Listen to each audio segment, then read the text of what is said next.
welcome back to Michigan Muckraker. My name is Michelle. Today is Thursday, March 30th of 2023, and in less than a week, on April 5th at 6:30 p.m., Team Gotion will be hosting a panel online only. And so we're going to get into the why today. There's an article out of the Pioneer, but the questions are going to be screened by someone that is on Team Gotion, which I went into yesterday. Thank you, by the way, for joining me, and I hope you can hear me all right. Let me know if there's any issues.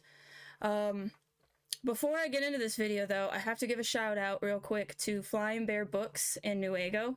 I stopped in there a couple days ago, and the new owners that picked up the space in September are doing a great job. It has an excellent selection, and they have coffee now and a pastry available, so I recommend checking it out. Always buy local if you can, and it's really nice to have a great selection right down the road. So thank you guys for what you're doing at Flying Bear Books. Real quick, I picked up this Moby Dick is what they had, and this is my first Macmillan Collector's Edition. It's really small, so I will have to say you need to have good eyesight to see the words, but it's cute, and I've been looking for a Moby Dick edition, so thank you guys. I really appreciate you. I'll be stopping in quite often. Here's their cute card as well. And the back here says they're open Tuesday through Saturday, noon to 6 p.m. So please go check them out, support local, pick up a book. They have 6,000 children's books too. And this is not sponsored or anything. I just love books, and I'm so happy to have a local bookstore. So I wanted to say something about that. All right, so we're going to switch over, and we're going to get into why the Gotion battery plant panel discussion has moved to virtual only, which, as you can see from the title, public safety reasons. So, in the interest of public safety, the Green Township panel discussion regarding the potential Gotion battery component manufacturing facility will be done virtually. Multiple out-of-area groups are recruiting to use Antifa tactics to shut down Green Township's panel discussion on April 5th, Chapman said. They will endanger our residents. The only choice is to cancel in-person attendance and take this opportunity online. Originally scheduled to take place at the Green Township Hall in Paris, expectations of a much larger crowd then could be accommodated, led to the board to look for a larger venue. Chapman reached out to Ferris State University President Bill Pink, who is on Team Gotion, and they switched it over to Williams Auditorium. Well, it moved first to the ballroom, but it doesn't matter. It moved like 3 times, and now it's online only.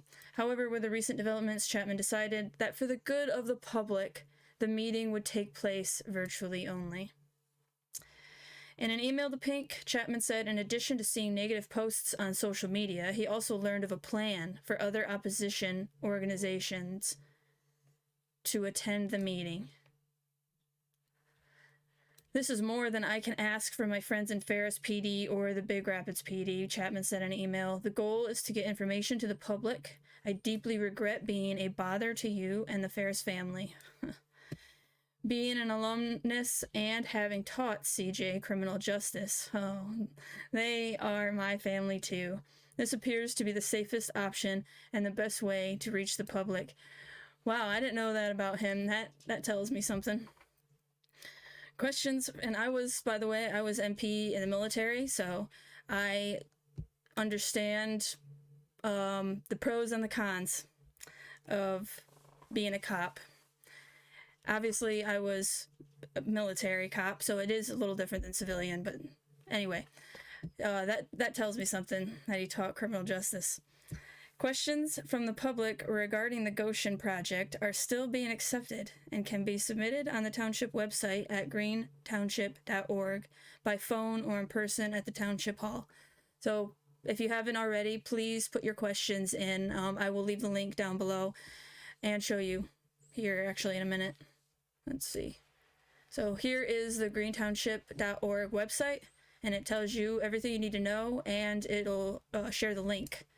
So make sure you go to this on April 5th. I hope that you will be there, even though it's virtual. Now, of course, I have to say that I'm very disappointed that it's virtual only, but I'm not surprised.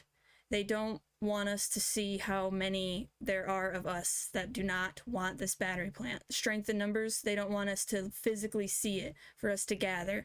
Now, that's not to say that there was no potential danger. Of course, we live in 2023, and these, sorry if you hear my dog, but there are groups of people that want to cause problems on both sides, on all sides of the aisle. Like, there's just groups of people. It's just the world we live in, unfortunately, after the Great Reset started in 2020. But yeah, I am disappointed, and I know of a protest that's being held. You cannot go on Ferris State University campus, of course, but there is a protest being held, and I will find out where and post it in the description down below. But it's right outside of Ferris State University, William Hall, where it's public space because you can't go on to the university. The people that are hosting the protest want you to just bring a sign that says no.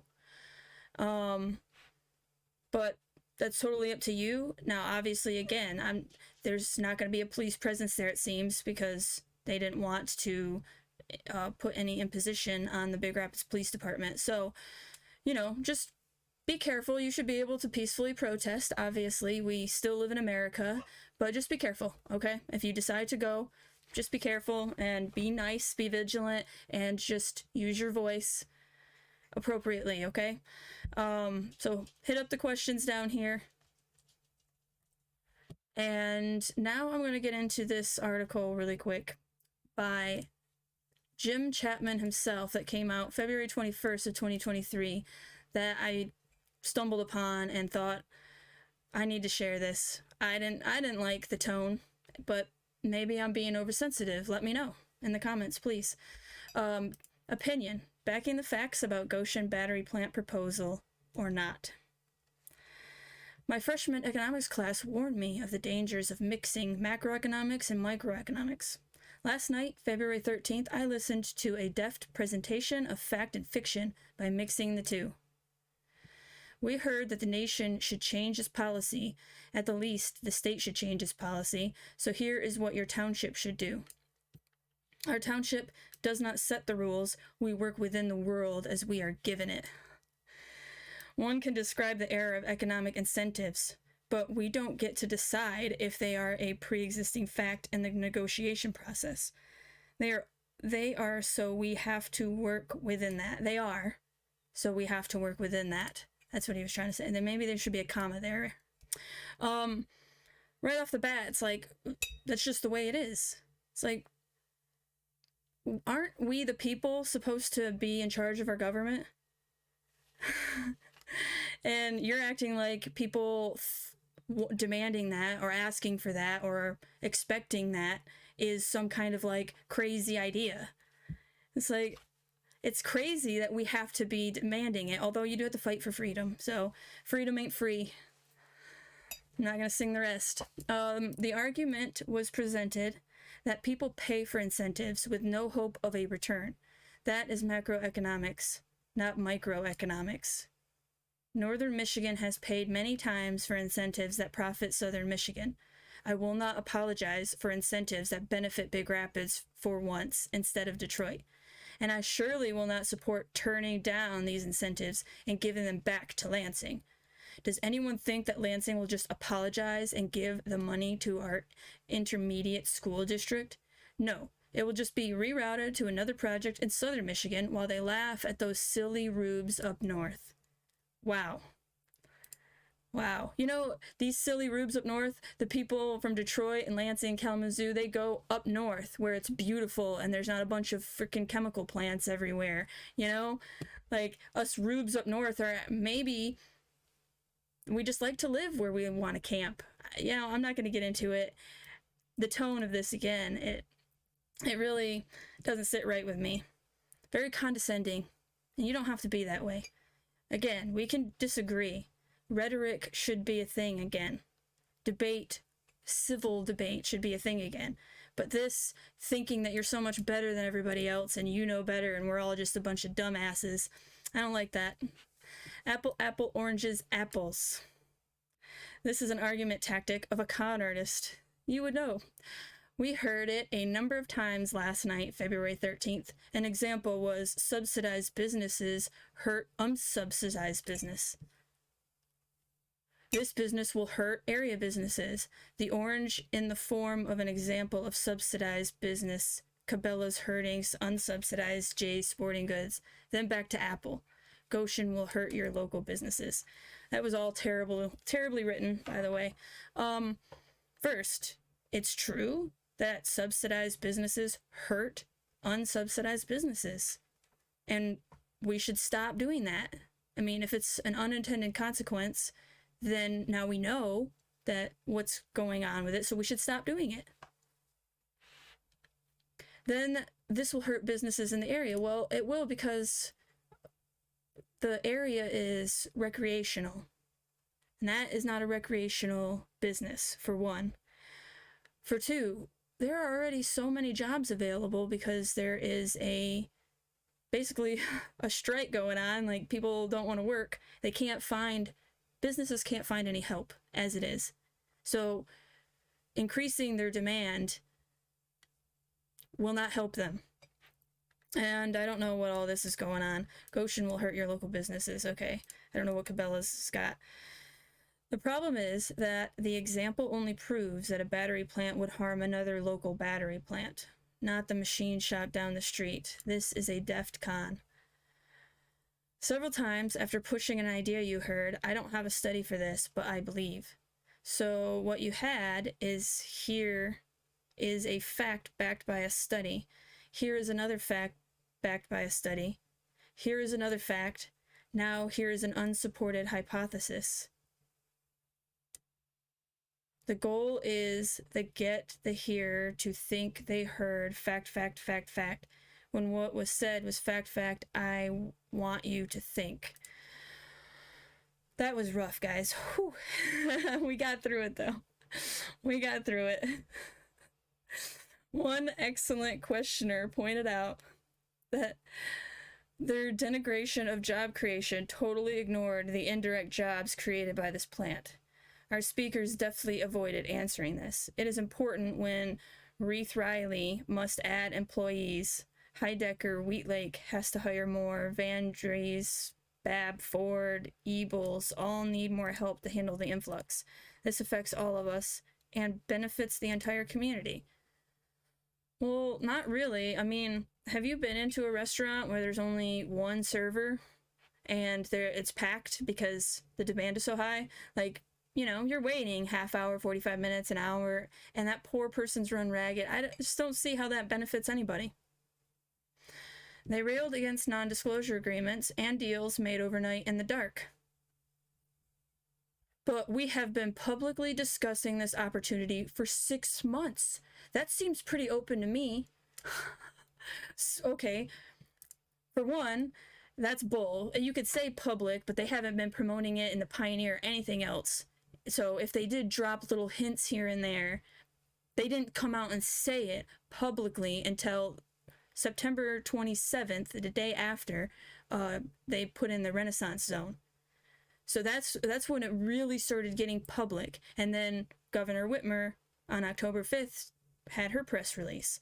So that's pretty recent when it's in the final stages when we're finding out about it. Now, even if you say, okay, October, 6 months back, it's still in 2022, you have to go back a whole year. So people knew about it a whole year before that 6 months you were talking about it because they signed NDAs. And they're spending our taxpayer dollars. How is that right? How is it that a whole year it's private? Even though I think that right there he's messing with us, you know? He's saying you should have known about it. And I've heard that from several of these people that are on Team Gotion or even Team Marshall. It's condescending, man. You shouldn't be saying that. You should understand the concerns of your neighbors, that it was in the dark deals being made and non-disclosure agreements were signed. So it's not like we just made that up. We heard that Michigan would be better served with a reduction in the business tax. We don't control that, and wishing won't change our local situation. We heard about the evils of central planning. I agree, but this isn't central planning. This is a company recognizing the benefits of joining our community and then trying to make it economically viable in the face of other communities trying to woo them. They came to us. We didn't recruit them. What do you mean we didn't recruit them? We're giving them freaking hundreds of millions of dollars, billions actually, 1.13, I think, billion dollars. And we are a practical people. We could say it should rain in June, but we know that it didn't rain, so the crops will be harmed. We can believe that economic incentives aren't the way to go, but we understand it is the way of the world, and we can work within the facts we have, or stand aside and watch the world pass us by. No, that's not the only two options we have. We have another option.